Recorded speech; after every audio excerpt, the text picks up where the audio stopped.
በሕማማት ይሄ ይደገማል ይሄ አይደገምም የሚባል ጸሎት የለም። ከስንፍና በቀር ግብረ ሕማማትን ከምናደርስበት ጊዜ በቀር የምናደርሳቸውን ጸሎቶች ሁሉ ይደረሳል። ቤተ ክርስቲያንም ኪዳኑን ቅዳሴውን የምታቆመው የክርስቶስን ሕማም ለማሰብ ተድላ ደስታውን አቆይታ በሌላ ቃለ እግዚአብሔር ተክታ ስታደርስለት ትሰነብታለች። ይኸውም እንዳይታጎል የሰኞ የማክሰኞ የረቡዕ ኪዳን እንዳይታጎል በዕለተ ሐሙስ 3 ኪዳኖችን መላልሳ በማድረስ እነዚህ ሁሉ ትፈጽማቸዋለች።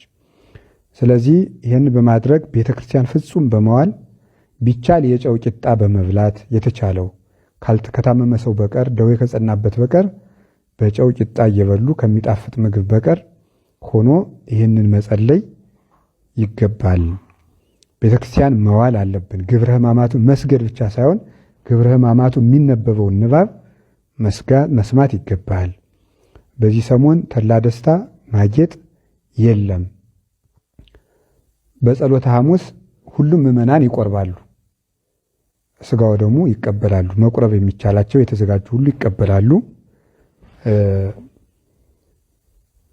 ተዘጋጅተን እንቀበላለን ስጋው ደሙን። ለምን የጸሎተ ሐሙስ ዕለት ብቻ የሚቀደስበት ምክንያት የጸሎተ ሐሙስ ዕለት ሐሙስ ሐዋርያትን አቁርቦ ዓርብ ስለተሰቀለ ያንን ታሳቢ ማድረግ የዛለት ምስጢረ ክህነትን ለማስተማር ስርዓተ ቁርባንን ለማስረዳት 12ቱን ብቻ አቁርቧል። ዛሬ ግን ስጋው ደሙ ለሁሉ ስለተሰጠው ሁሉም ምዕመናን ይቆርባሉ ማለት ነው። በዕለተ ዓርብ ስቅለት ነው። ሕማሙን እያሰብን በወይራ እየተጠበጠብን ይህን የምናደርግበት ምክንያት ወይራ ጽኑ ነው። ጌታችን ኢየሱስ ክርስቶስ የተቀበለው መከራ ጽኑ ነው። ከበረከተ መከራህ አሳትፈኝ፣ ቅዱስ ጳውሎስ በሕማሙም በሞቱም ልመስለው እወዳለሁ ብሎ ፊልጵስዩስ ምዕራፍ 3 ቁጥር 11 ላይ እንደነገረን ሞቱን በሚመስል ሞት ለመሳተፍ ወይራ እየተጠበጠብን ኃጢአታችን እየተናዘዝን እንፈጽመዋለን። በፍጹም ትጋት ሆነን ዓርብ በ11 ሰዓት በ12 ሰዓት ስርዓቱ ከተፈጸመ በኋላ ነፍሳትን ከገነት ስላወጣ ጌታ ንሴብሖ ለእግዚአብሔር ስቡሃ ዘተሰብሐ ፈረሰ ወመስተጽእነ ወረወ ውስተ ባሕር። ፈርዖንን ከነፈረሰኛው ፈረሰኛውን ከነፈረሱ ፈርዖንን ከነሰራዊቱ አስጥሟል እና ኦሪት ዘጸአት ምዕራፍ 15 ቁጥር 1 ላይ እንደተነገረ ስቡህ ክቡር ምስጉን የሚሆን እግዚአብሔርን ልናመሰግነው ይገባል የሚለው በቅዱስ ያሬድ ዜማ ሊቃውንቱ ያደርሳሉ። ምዕመናንም እልል እያሉ ቤተክርስቲያኑ እናውዳለን ማለት ነው። ይህ የሆነበት ምክንያት ግብፅ እስራኤል ይህንን ንሴብሖ የሚለውን የዘመሩት እስራኤል ከግብፅ ሲወጡ ማርያም የሴቶች አቀንቃኝ ወይም የማህሌት አቀባይ፣ ሙሴ የወንዶቹ ነው ዘምረውታል ከግብፅ ላወጣን ብለው። ይሄም ደግሞ ምሳሌ ግብፅ የሲኦል ምሳሌ፣ ፈርዖን የዲያብሎስ ምሳሌ፣ ሰራዊቱ ያጋንንት ምሳሌ፣ ባርነት በኃጢአት በሞት በዲያብሎስ ባርነት የመኖራችን ምሳሌ፣ ሙሴ የክርስቶስ ምሳሌ፣ የሙሴ በትር የመስቀል ምሳሌ፣ ባሕር የገሃነም የሲኦል ምሳሌ፣ በጉንበልት መውጣታችን ቆርበን የመውጣታችን ምሳሌ፣ ተሻግረው ማመስገናችን ነፍሳት ከሲኦል ወደ ገነት ተሻግረው ስብሐት ለእግዚአብሔር ለዘአውረሰነ መንግሥቶ ሰማያዊት እያለ አዳም ከነ ልጆቹ ሰማያዊት መንግስቱን ያወረሰን እግዚአብሔር ይክበር ይመስገን እያሉ ጌታ 9 ሰዓት ነፍሱን ከስጋው ለይቶ 11 ሰዓት ነፍሳትን ከሲኦል አውጥቶ ወሆረ ሀበ እለ ሙቅታ ተነብር ነፍሳት ይሆሙ ወሰበከሎሙ ግዛነ ብሎ ቅዱስ ጴጥሮስ እንደነገረን ወደ ወህኒ ወዳሉት ሂዶ ነፃነትን ሰበከላቸው እንዳለ በአካለ ነፍስ ወርዶ በወህኒ ያሉትን መዋቅተ ገሃነምን የገሃነምን ሰንሰለት ሰብሮ ነፍሳትን አውጥቶ ገነት ስላገባቸው ንሴብሖ እስራኤልን ከባሕረ ኤርትራ እንዳሻገረ እኛንም ከሲኦል ባሕር አሻገረን ብለን ንሴብሖ ብለን እንዘምራለን። የዚያ ጊዜ ይፍታሕ ይድግ ያንጽሖ ይቀድስ ተብሎ እግዚእነ ወአምላክነ ወመድኃኒነ ኢየሱስ ክርስቶስ ሠራየ ኃጢአት ደምሳሴ አበሳው ተካፌ ንስሐ ዘወሃቡ ስልጣነ ለሐዋርያት በዛይመረ መንፈስ ቅዱስ እስራኤል ለክሙ ኃጢአተክሙ ዘገበርክሙ ንስክሙ እስከ ይእዜአ አበው ካህናት ወአሐዱ ዲያቆናት አግብርቱ ሃይማኖት በበስምክሙ ኩኑ ፍቱሐነ ወንጹሐነ ይረሴክሙ ድለዋነ ለመንግሥተ ሰማያት ወንጹሐነ እምኃጢአት እግዚኦ መሐረነ ክርስቶስ ተብሎ ንሴብሖ ከተባለ በኋላ 12 ጊዜ እግዚኦ መሐረነ ክርስቶስ ይባላል። በእንተ እግዝእትነ ማርያም መሐረነ ክርስቶስ ይባላል።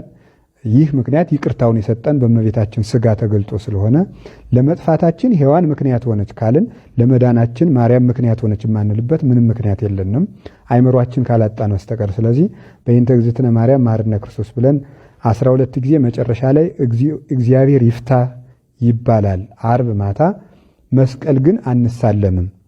መስቀል የማንሳለምበት ምክንያት ጌታችን ኢየሱስ ክርስቶስ ለሐዋርያት ሰላም ለእናንተ ይሁን ብሎ ሰላሙን ሰጥቶ ያረጋጋቸው እሁድ ስለሆነ በትንሣኤ ያንን ለማሰብ ክርስቶስ ተንሥአ እሙታን በዐቢይ ኃይል ወሥልጣን አሰሮ ለሰይጣን አግዓዞ ለአዳም ሰላም እምይእዜሰ ይኩን ፍስሐ ወሰላም።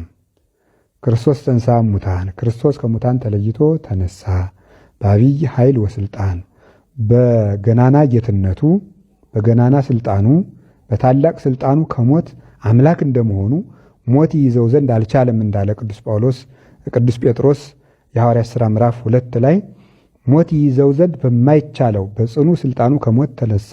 አሰሮ ለሰይጣን፣ ሰይጣንንም በመስቀል ስልጣን አሰረው። አግዓዞ ለአዳም፣ አዳምን ነፃ አወጣው። እምይእዜሰ፣ ከእንግዲህ ወዲያ ክርስቶስ ከተሰቀለልን፣ የሲኦል በር ከተሰበረልን፣ ዲያብሎስ ከታሰረልን፣ ሞት ከተሸነፈልን ይእዜሰ ኮነ ፍስሐ ወሰላም፣ ከዛሬ ጀምሮ ፍስሐ ተድላ ደስታ ሆነ ተብሎ ይሄ ደስታ ሲሰበክ ይሄን ብለው መስቀልን ያሳልሙናል። ማማተብ ግን ይቻላል ሳምንቱን። ለምን የማንባረክበት ምክንያት ሐዘንን ለመግለጥ የጌታችን መከራውን ለመግለጽ ስቃዩን ለማሰብ ሰላም የሚሰጥ አምላክ ሰላም እንደሌለው አድርገው እያንከላከሉ እያዳፉ ሰቀሉት ለማለት ሰላም የምናገኝበትን መስቀል ሳንሳለም እንሰነብታለን እንጂ ሰውነትን ማማተብ አማትቦ መስገድ ግን አይከለከልም። ይህንን አድርጎ ዓርብ ማታ ለእሑድ እስከ እሑድ ድረስ አክፍሎ መዋል ይገባል። ማንኛውም ሰው ማክፈል ይገባል። ይህንንም አባቶቻችን ሰለስቱ ምዕት በሃይማኖተ አበው ምዕራፍ 21 ቁጥር 27 ላይ ኢትጹም በመዋዕለ ሰናብት ከመ ኩሎን መዋዕል፣ እንደ ሌሎች ቀኖች ዓርብ ረቡዕን እንደምትጾምበት ከሰኞ እስከ ዓርብ በአርባ ጾም እንደምትጾም አድርገህ በሰንበት ቀን አትጹም። ዘእንበለ አሐቲ ዕለተ ሰንበት በማኅተወ ፋሲካ፣ የፋሲካ የእሑድ ዋዜማ ከምትሆን ከአንዲት ዕለተ ሰንበት ከቀዳሚት በቀር አትጹም። አመሃሎ እግዚእነ ውስተ መቃብር፣ የሰማይና የምድር ጌታ ኢየሱስ ክርስቶስ በመቃብር ውስጥ ከዋለባት ከአንዲት ከቀዳሚት በቀር አትጹም ብለው ያችን ቀን እመቤታችን ሐዋርያት ከጸሎተ ሐሙስ ጀምረው ነው የጾሙት። ከዚህ ጀምሮ ጾመው ጌታ ሲነሳ ካላየን አንበላም ብለው ሐሙስ ማታ እንደቀመሱ እስከ እሑድ ድረስ ጾመውታል። የተቻለው ግን ሰው ደካማ ስለሆነ አንዲቱን ቀን ጌታ ከተቀበረ ጀምሮ ግን ማክፈል ይገባናል ማለት ነው። በሕማማት